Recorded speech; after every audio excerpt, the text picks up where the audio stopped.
Today I fucked up by mortifying my girlfriend after I nutted blood on her. An absolute horror of a story. About a month ago I got into a motorcycle accident where I got hit pretty bad. Didn't go to the doctor because I felt fine at the time.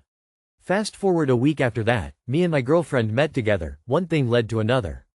To spare you the details, at the end of the deed while I was trying to finish, I felt an excruciating stabbing pain in my testicle region.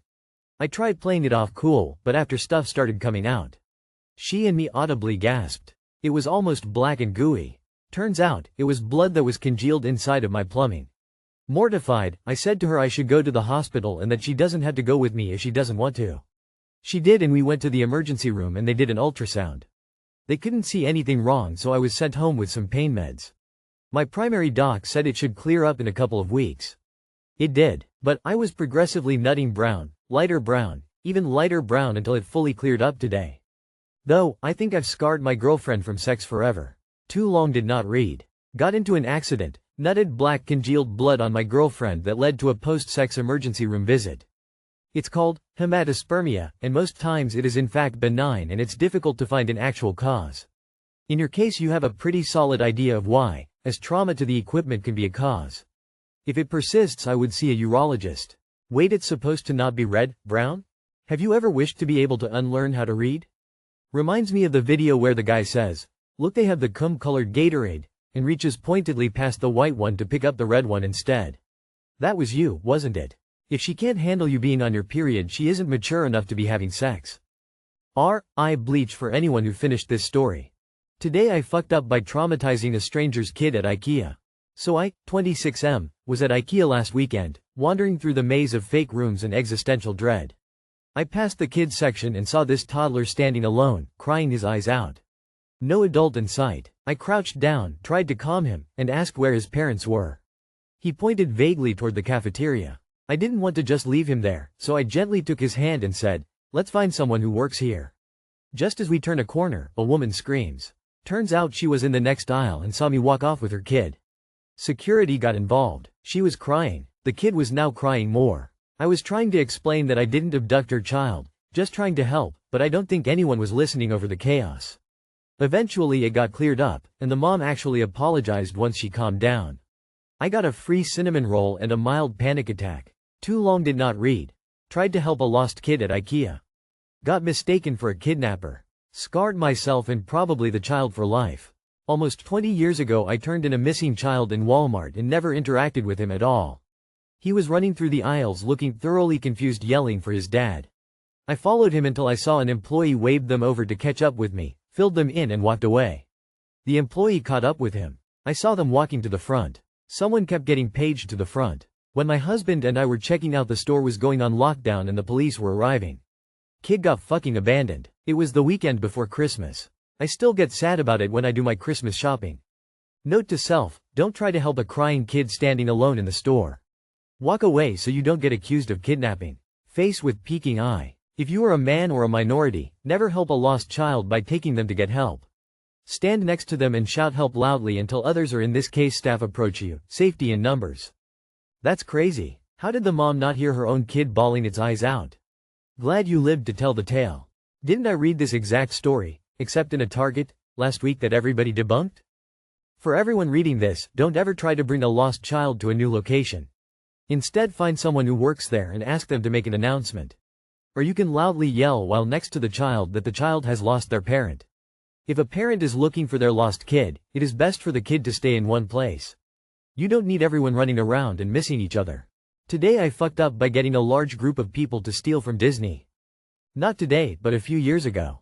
My family and I went to Disney World and did the 3-day, 3-park thing. We've never been, and this was a first large trip for a park. We started off at Animal Kingdom, and like always, Florida was hitting 90 degrees with brutal humidity.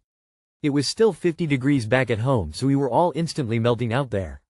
About 20 minutes into walking the park, we saw a cart sitting in the middle of the walkway with a big tub of ice water but no worker in sight. I asked my dad how we get them, and he either joking or seriously said, "They're free with the admission, just grab one." I took that at face value and ran up and grabbed a bottle for each of us. While I was doing that, another family came up and asked how much they were. I obviously didn't know, so I just repeated what my dad said, "They're free." They started grabbing bottles too. Then a third family saw all of us helping ourselves and grabbed bottles too. One by one, people trickled in and grabbed a bottle for themselves. 30 bottles later and more people walking up. The cart attendant finally shows up and starts asking for money to the new family that joined the hydration heist. We were still standing nearby enjoying our ice-cold stolen water and quickly walked off pretending it never happened. Too long did not read. Family and I went to Disney World and accidentally started a water bottle looting spree because my father told me they were free with admission, and I passed this info on to other innocent families. The only unfortunate part of this story is that the attendant may have gotten fired, but that's still partially their fault for being gone long enough that 30 bottles got stolen. Don't worry, they can afford it. Given how much admission costs now, it should be free. This isn't a fuck up. We should all be stealing from Disney. I feel like this is your dad's fuck up. Cart worker. Oh no, Mickey Mouse is about to have my legs broke. Today I fucked up by sharing my screen on Zoom with 37 coworkers and a very inappropriate browser tab. So I work in a fully remote company. Lots of Zoom calls, lots of screen sharing. This morning, I was leading our weekly team meeting with 37 colleagues. Big crowd. Before the call, I had been doing some recreational browsing about advanced bedroom techniques on a site I now deeply regret visiting. I thought I had closed the tab. I share my screen, but because I'm a moron with 6 tabs open, the tab previews show up on top of my browser. 7 dominant positions to blow her mind. I hear laughter and some coughs. And then one of my colleagues says, "You might want to close a few tabs before continuing." I'm thinking of quitting and starting a goat farm. Too long did not read. Accidentally shared my screen during a company-wide Zoom call with a not safe for work article open. 37 coworkers now know way too much about my interests. Work computer? Yeah, you fucked up. Don't mix business and pleasure. You're why we can't have work from home. I'll drop a fresh recommendation for never using a work computer for such personal tasks. $100 can get you a fine personal laptop off Fleabay to use for such things. If your work computer is owned by your employer, it's genuinely possible that IT can pull a log of your web browsing activity at any time, if your employer uses tools like JAMF or other mobile device management tools. Even if you don't out yourself on Zoom screen share, you aren't safe. Also, goats are gossipy little fuckers. They won't keep your secrets either. If you want your non-human colleagues to keep your secrets, dog or cat herder are your best options. Dude, that's not something you search on a work computer. You are a shit employee deadpan face. Man, even I feel bad if people accidentally see my online shopping tab opened. I would just take whatever ribbing is given, and if there is a chat with our explain it like you did and get the reprimand. But do for the life of you know that some IT guy will be sifting through your browser and everything, so keep it clean.